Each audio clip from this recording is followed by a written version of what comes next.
माफ गर्नु होला नेताज्यू, योपालि मैले पनि भोट घन्टीमै हालिदिएँ। नेताज्यू, मैले फेसबुकको लहर हेरेर भोट हालेको होइन, सक्षम उम्मेदवारहरूको कदर गर्नलाई भोट हालेको।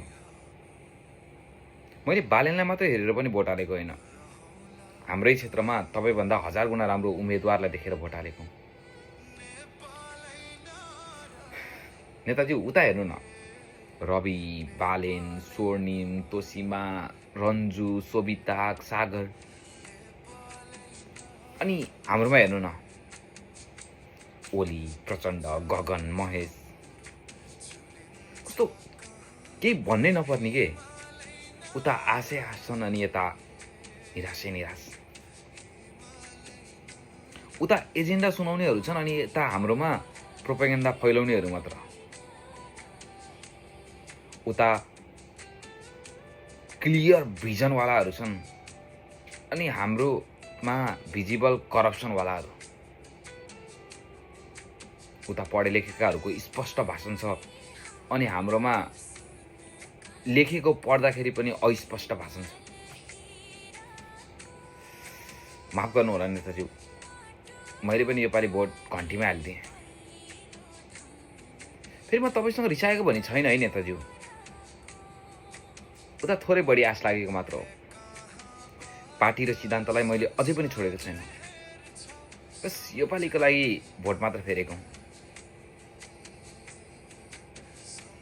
हामीलाई देश राम्रो बनाउनु परेको न हो, तपाईँले बनाए पनि उनीहरूले बनाए पनि।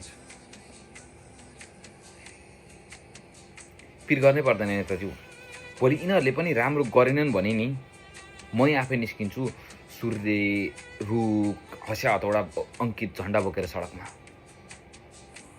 ठिक छ, तपाईँहरूले जस्तै यिनीहरूले पनि गोली चलाएछन् भने मै थाप्नेछु गोली यो छातीमा। देश बेच्न हामीले न तपाईँहरूलाई दियौँ न यिनीहरूलाई दिनेछौँ। बस यो पालिको लागि माफ गरिदिनु होला नेताज्यू, मैले पनि भोट घन्टीमै हालिदिएँ। म मात्र होइन, अचेल चोकतिर के कस्ता हल्लाहरू छन् भने नेताज्यू,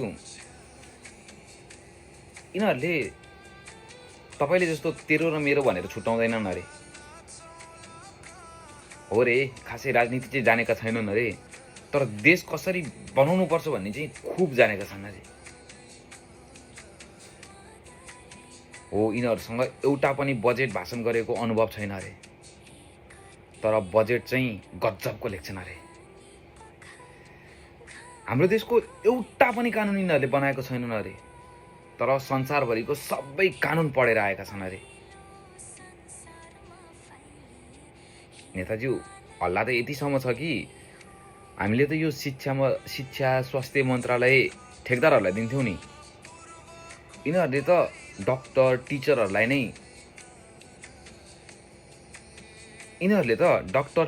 नै बनाउने थिए।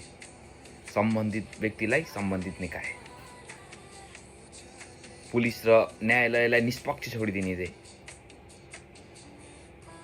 अनि कन्स्पिरेसी फैलाउने मिडिया हाउसहरूलाई ठ्याक्कै बन्द गरिदिने थिए। मलाई त खुसी लागेछ।